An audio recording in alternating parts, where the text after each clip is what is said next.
Hello everybody, today we are going to talk about Newton's ring experiment. In the previous classes we have seen so many interference patterns, but those were straight lines, dark and bright lines. But this one is a bit different from all other interference patterns. Here's you are going to get circular fringes, the circular concentric fringes, dark and bright.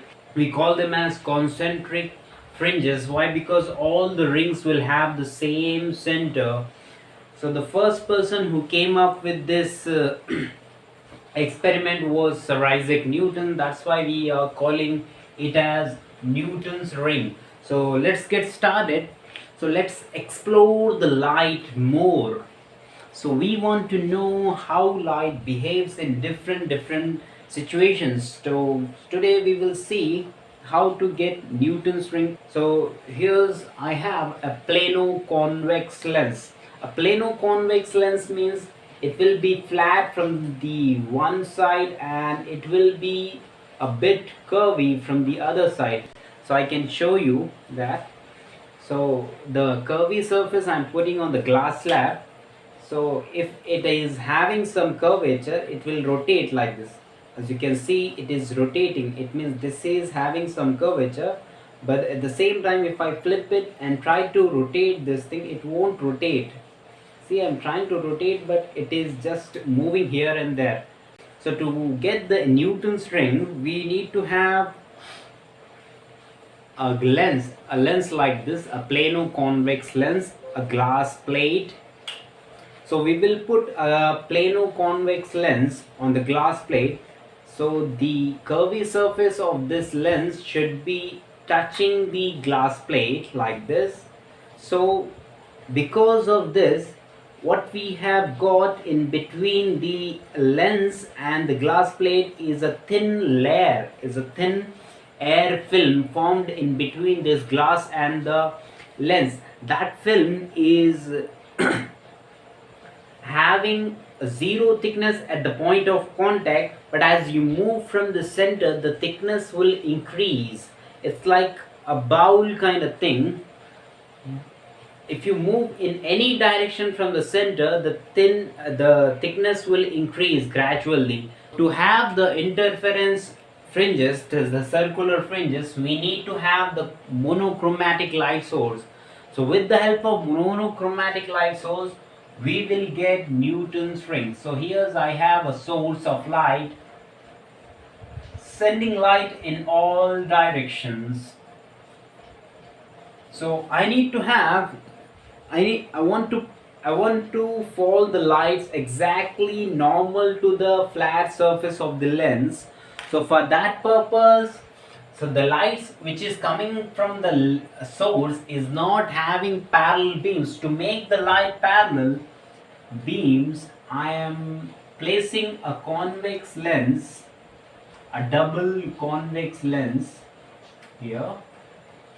So after passing through this lens, light will be straight. So these are my light rays which are coming through the lens. So after coming through the lens, the light got the collimate. So now after this, what I'm going to do is I will pass this light through a glass plate. So what is the use of this glass plate? I want to fall the light rays on this lens, on the top of this lens. So the lens we will put the lens somewhere here. So I want the light to fall on this lens directly, the normal incidence without any angles, zero angle, zero incidence angle.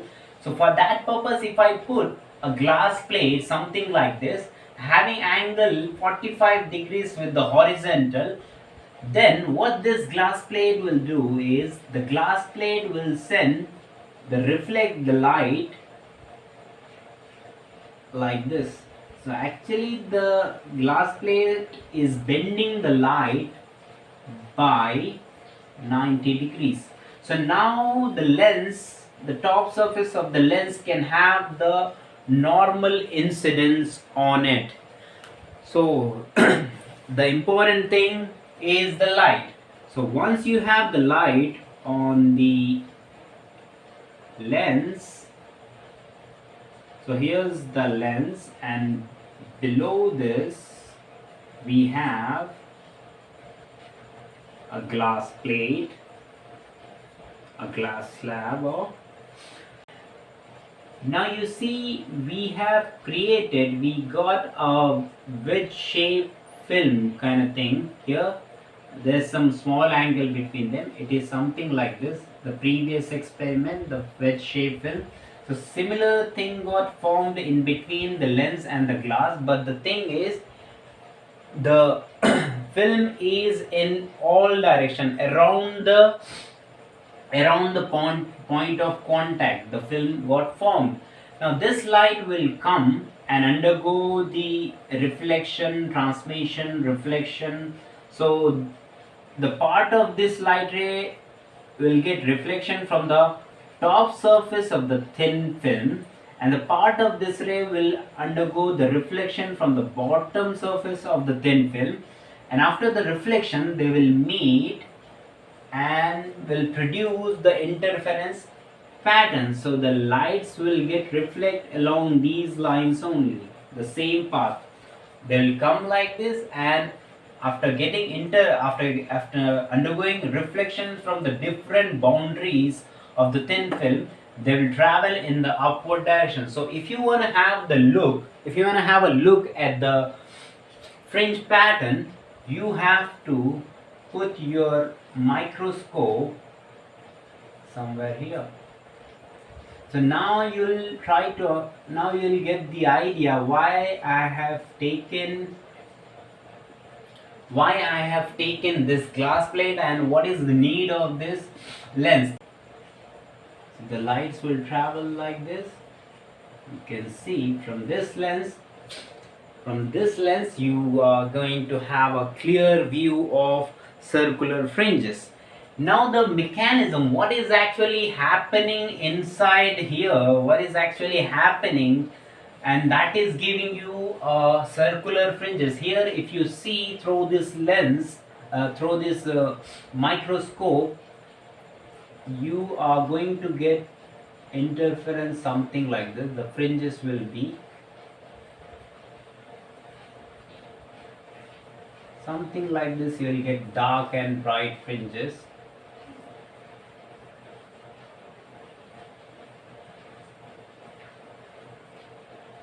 So now we will try to understand what is that thing which is causing this beautiful interference pattern. So for understanding purpose, here in reality the angle of incidence is 0, but only just for explanation purpose we will get the good idea, we will get the clarity. That's why I am taking some angle of incidence. So I am drawing another picture for that. Here's the lens, the glass slab.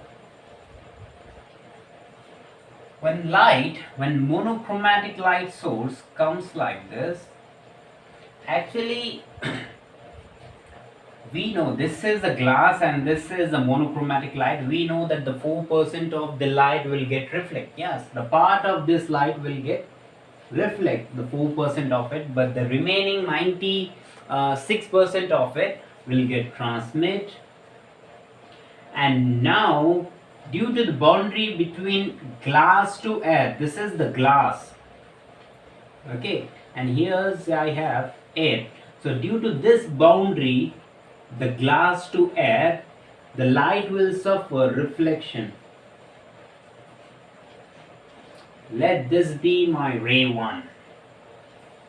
So this is the reason why we can't see interference due to this particular lens, because the thickness is large. It is not giving you a coherent source. So these two light rays are not coherent.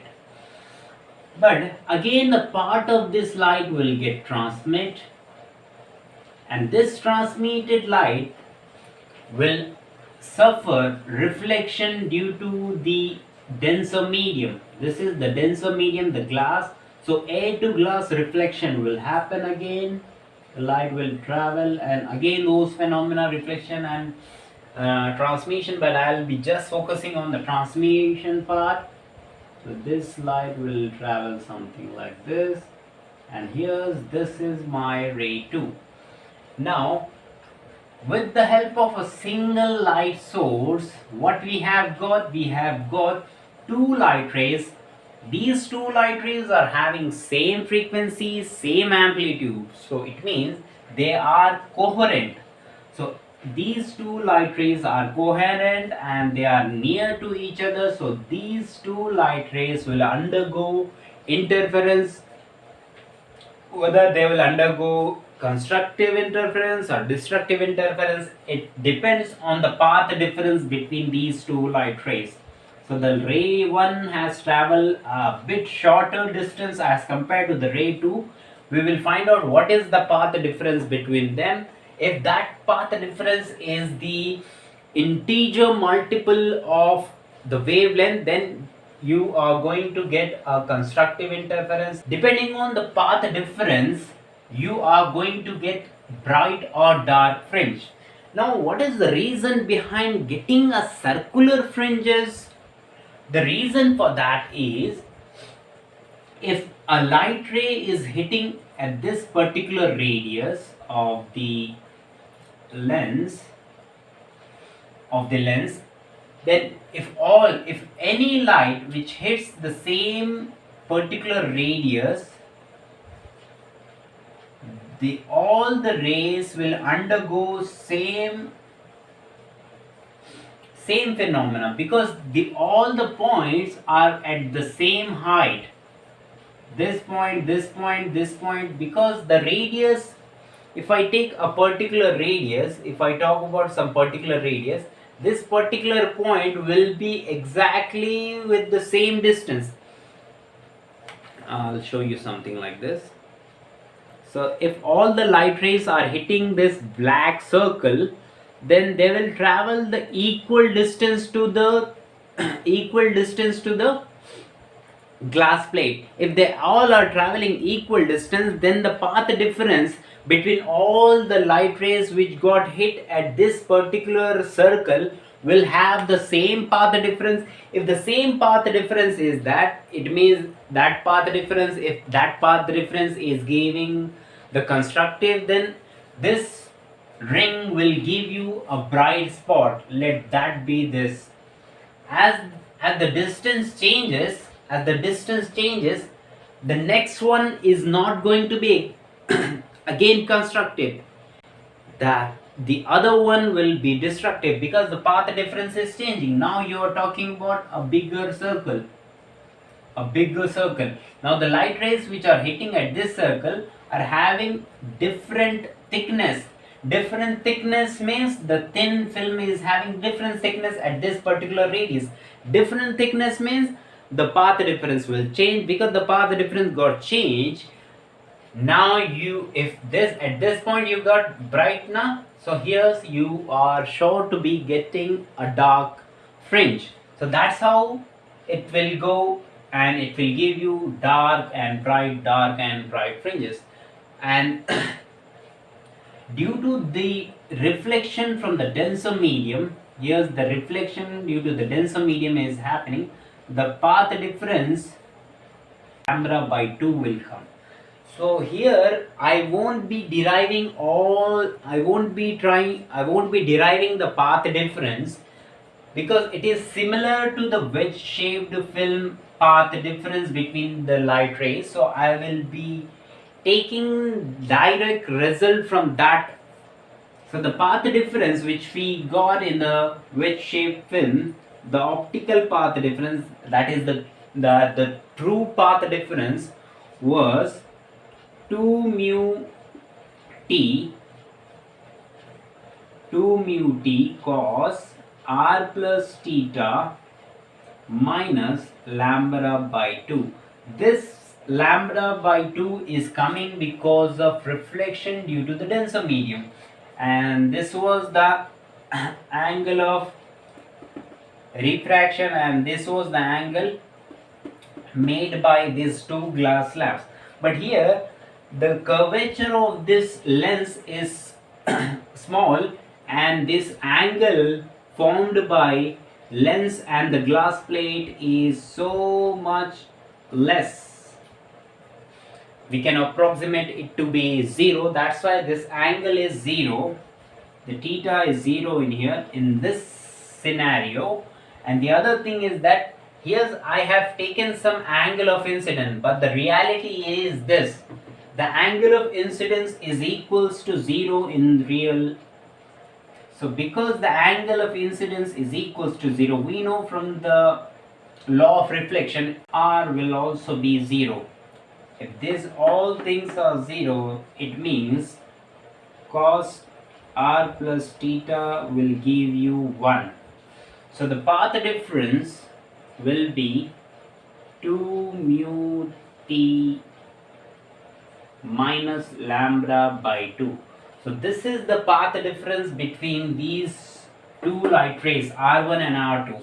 And at this particular point, when the light is incidenting, the thickness is some t. So the thickness is varying. So that's why I will be calling it as the thickness of nth fringe. So that's why I am putting the substitute here, T sub n. So this is the path difference between the light rays R1 and R2. So we know that if this path difference is the integer multiple of lambda, then we will get a constructive interference. So the condition for the bright fringe, what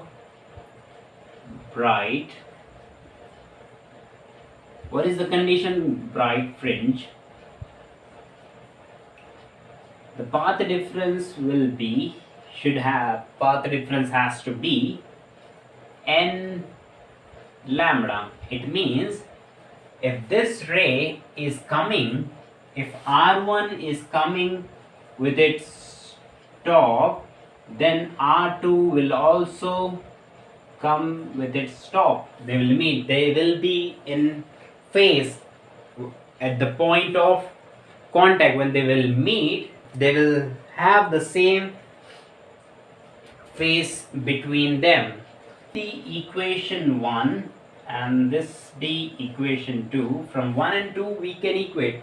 So here we are trying to find out the condition for bright fringe. So if we equate it to this, 2 mu t sub n minus lambda by 2 is equal to n lambda. So now we can find out at what particular thickness we are going to get constructive interference. So this is the thickness. This expression, what is like we got this one, but what is the use of this expression? So you see, the importance of this expression is that, suppose the first fringe, the first bright, you are getting this one as the first bright fringe. And if you want to find out at what particular thickness I am getting this first bright fringe, then what you have to do, you have to put n is equals to 1. If you want to find out what is the thickness of the film at which you are getting the second bright fringe, so you have to put n equal to 2, likewise 3, 4, 5. So this is how you can find out the thickness of any fringe. If you want to find out the thickness of nth fringe, this is the formula. So now we will try to find out at what particular thickness we are getting dark fringes. For that purpose, we have to take the general condition for getting dark fringe. For getting dark fringe, the path difference should be 2n minus 1 lambda by 2. So it's the odd multiple of lambda will always give you a destructive interference. It means, in other words, R1 is at its top, but R2 is giving you, it's coming with its bottom.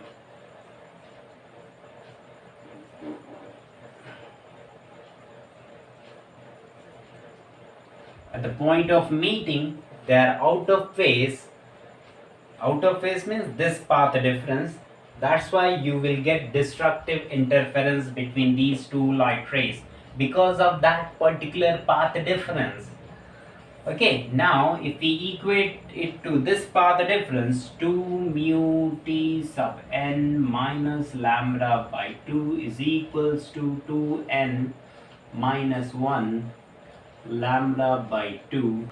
So because we have, there is a air film here, mu can be written as 1, so this thing is n lambda by 2. Similarly, here also mu can be written as mu is equals to 1. That's why you can neglect it, because here's the air film. If you're doing this experiment in oil or water, you have to take the refractive index of that particular material. Now we will try to find out the diameter of the fringe. If you want to find out the diameter of the first fringe or the second fringe or the third fringe, so how you are going to do that? So finding the diameter,